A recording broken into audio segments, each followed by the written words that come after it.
Murder in the morning from the Hidden Killers podcast. Oh, as the cards continue to fall. Diddyland, we need like a jingle for Diddy stuff because it's going to be going on for quite some time. I know, and can I tell you today's story? I did no. You know, this whole scenario, this whole thing, it's getting bigger and bigger and bigger, and it's snowballing and it's sweeping up more people. But today's revelation just made me go, no, not him. I've heard rumblings about this for a while with him. Cuba Gooding Jr. named in the explosive lawsuit alleging Diddy led businesses involving drugs, sex trafficking, and sexual assault. And the bombshell lawsuit filed in New York this week by Rodney, Lil Rod Jones has accused music mogul Sean Diddy Combs and actor Cuba Gooding Jr. of perpetrating sexual assault, drug-related crimes, and other illicit activities. The lawsuit, filed on Monday in federal court, contains shocking allegations that have sent shockwaves through the entertainment industry. Is this the lawsuit document that you sent me earlier in the week? Is that this document right here?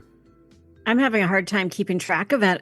I think this is the document. I think but I don't recall seeing Cuba Gooding Jr. in there. I haven't had a chance to go through it in great detail yet, but I will look at that very soon because I want to read it. And no, he's not listed. He is not listed as one of the defendants. So this is something else. Another one. I wonder, can we find this one? This lawsuit. Jones alleges that his life took a devastating turn after he was introduced to Combs in August of 2022 to produce songs for an upcoming R&B album titled The Love Album, Off the Grid. However, what began as a professional opportunity soon turned into a nightmare, according to Jones. Working with Combs, Jones claims he was subjected to months of abuse, including sexual assault and coercion into engaging into homosexual acts.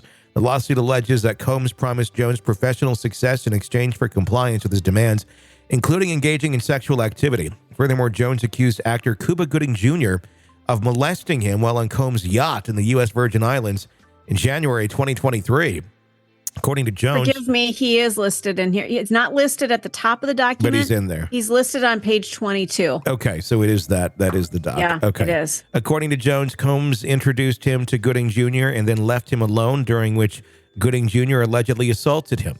The lawsuit paints a very disturbing picture of Combs' business practices, alleging a culture of drugs, sexual assault, and violence. It accuses Combs of soliciting underage girls, with claims that drugs were laced into drinks at parties hosted by him.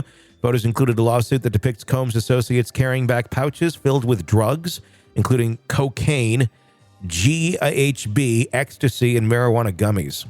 Responding to the allegations, Combs vehemently denies the claims, labeling Jones as a con man seeking undeserved compensation. He stated, "We have indisputable, incontrovertible proof that his claims are complete fabrications," and expressed readiness to address the accusations in court. Well, we'll see where that goes. Wow. Considering you have you already settled the suit with Cassie, but there's certainly allegations there. There's another Jane Doe that is out there that has filed as well. And there's so many people making allegations here. Mace coming out and his saying reparations is getting closer and closer on a podcast just the other day. And also stating that, we're here. This is, what did he actually say? There was another line that he said. I put it somewhere in this document. I'm not. Is it the come talk to me in public on a public podcast and forum? No, it wasn't that. It was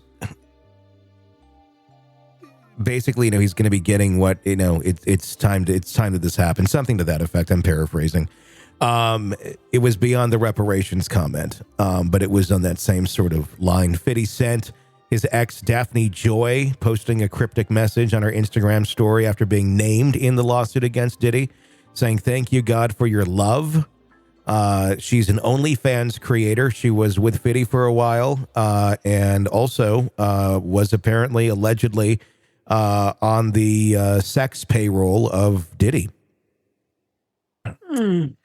And had Fiddy making some comments about that. It just goes on and on and on and on, and there's so many allegations from so many different people.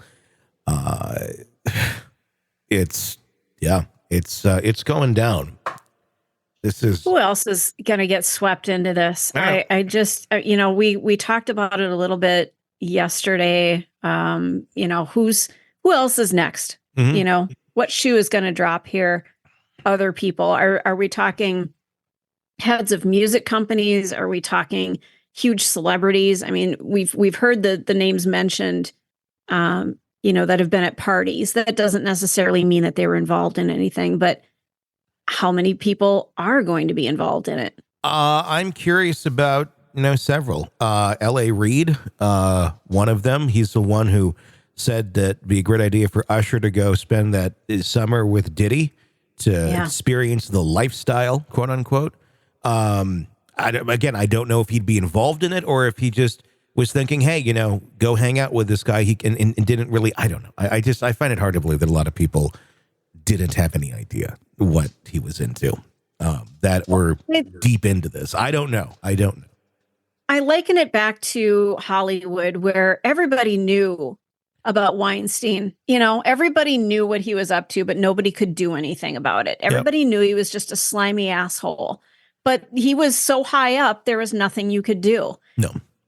And it started the whole Me Too movement. So maybe this is the second phase of, we've had enough of this shit. If you want to be famous, you don't have to go through this to get there. I think it's another phase of it. I think it's the rap music's version of Me Too that's having a reckoning right now with all this. And there's a lot of people that are speaking out that have been close with him. And in no way am I saying everyone who was close to them, was part of this. There's plenty of professional relationships that I'm sure were just professional relationships. And I'm not speaking professional as in like escort professional. Right. So, yeah, I mean, Mary J made a comment today as well, talking about that she's not afraid to burn bridges. A lot of people reading into what that means. I don't know if it's she, maybe had a deposition or something, and was, spilling her guts of what she knew about what was going on. I don't know. There's a lot of people who worked with him for a while and a lot of people who then never did again. And that's very telling. When, you've got artists in the music industry where you always see them teaming up, they've got great relationships. I'm looking at a story from page6.com. It says former Extra host and Sean Diddy Combs dancer Tanika Ray recalls horrific story. I just knew to avoid him at all costs. Yep. It's very telling, This is very much the R. Kelly story all over again, if not worse. Worse. I think it may go to far more depths than the R. Kelly story, quite honestly. Yeah, I think you're right. I think we're closer to more like Epstein type territory here than he may surpass Epstein. He's been doing this a lot longer. No, I don't know about that. I think Epstein is a hard one. I think he sets the bar pretty fucking high in terms of horrible behavior. But I don't know. We'll just have to wait and see. It's every day. More money, more problems, or soon no money, a lot of problems. Want to listen ad-free? Want advanced access to all of our interviews before anyone else? Become a True Crime Today Premium Plus subscriber on Apple Podcasts. You get every episode commercial-free. So you can binge on true crime until you can binge no more. Search True Crime Today Premium Plus on Apple Podcasts now, or go to our podcast page and sign up now. More of the Hidden Killers podcast next.